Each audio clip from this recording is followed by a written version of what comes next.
Friends, हम एक छोटी सी स्टोरी के थ्रू एक बड़ी बात सीखने की कोशिश करते हैं। तो आइए स्टोरी सुनते हैं।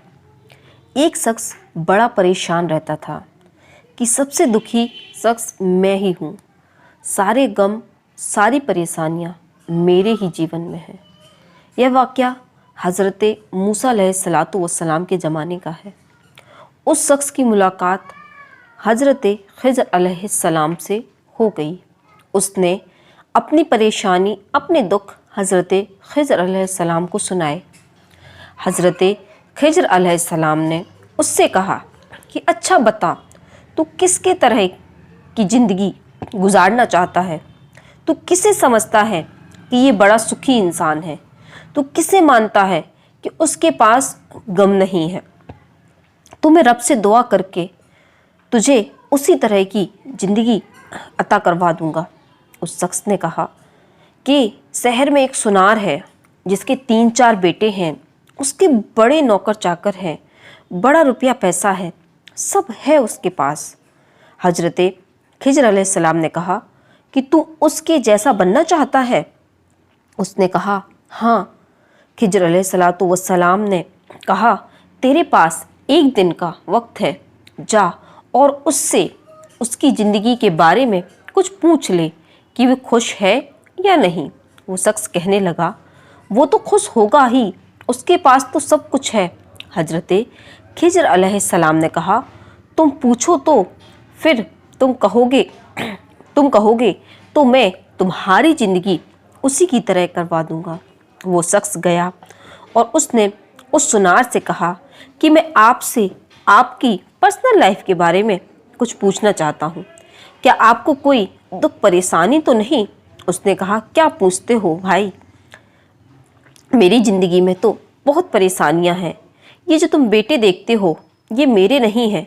ये बेटे तो कोई भाई का है तो कोई बहन का है, मेरे तो कोई औलाद ही नहीं। इनको पाल पोस कर मैंने बड़ा किया, लेकिन ये मेरी कद्र नहीं करते। ये मेरा आलीशान घर जिसमें मुझे सुकून नहीं आता। ये मेरे बेटे मुझे इज्जत नहीं देते, इसलिए इतना सब होने के बावजूद मुझे कुछ अच्छा नहीं लगता। उस शख्स ने कहा मैं तो आपकी ज़िंदगी को बड़ा बेहतर समझता था और आप ही की तरह ज़िंदगी की तमन्ना रखता था। उस सुनार ने कहा मेरे तरह की ज़िंदगी की तमन्ना ना करो और किसी की तरह की तमन्ना करो। वो शख्स हज़रत खिज़र अलैहिस्सलातु वस्सलाम के पास गया और खिज़र अलैहिस्सलाम को सारी बात बताई। तो हज़रत खिज़र अलैहिस्सलाम ने कहा ऐ शख्स, इस दुनिया में इंसान को कोई ना कोई गम ज़रूर है, इसलिए ये ना सोच कि मैं इस तरह का हो जाऊं, उस तरह का हो जाऊं, बल्कि ये कहे कि रब जिस तरह का बंदा तुझे पसंद है मैं उस तरह का बन जाऊं।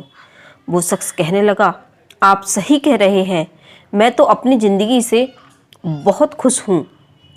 फ्रेंड्स, हमने इस स्टोरी से सीखा कि सिर्फ दूसरों की खुशियों को ऊपर से हम देखते रहते हैं। हमें पता नहीं होता कि उसकी इंटरनल लाइफ में क्या चल रहा होता है, उसे क्या क्या परेशानियां होती हैं, उसे क्या क्या बीमारियां लाहिक होती हैं, वो किस तरह की जो है वो प्रॉब्लम फेस कर रहा होता है। बस हम तो ये सोचते हैं कि हम ही सबसे ज़्यादा परेशान हैं। देखिए, ज़िंदगी में सुख और दुख का साथ है। कभी सुख आते हैं, कभी दुख आते हैं, तो हमें दुखों से घबराना नहीं है और सुखों में जो है वो इस कदर खुश नहीं हो जाना है कि हम अपने दुखों को भूल जाएं। अगर हम सुखी ज़िंदगी में अपने दुखों को याद रखेंगे तो हमारी सुखी जीवन जो है वो बहुत अच्छा होगा। और दुखों में अगर ये याद रखें कि हमारे पास सुख के पल भी आए थे और आएंगे, तो हमारे वो दुख के दिन जो है वो हल्के हो जाते हैं और हमें अपने दुख और गम बहुत ज़्यादा भारी नहीं लगते हैं। तो हमें दुख और सुख के साथ ही जीवन को गुजारना है। जब हमारा माइंडसेट ये हो जाएगा तो हमें अपने दुख बहुत भारी नहीं लगेंगे। फ्रेंड्स, आपने इस स्टोरी से क्या सीखा कमेंट सेक्शन में लिखकर ज़रूर बताएं। मिलते हैं अगली स्टोरी में, तब तक के लिए अपने दाएं बाएं सबका बहुत ख्याल रखिए।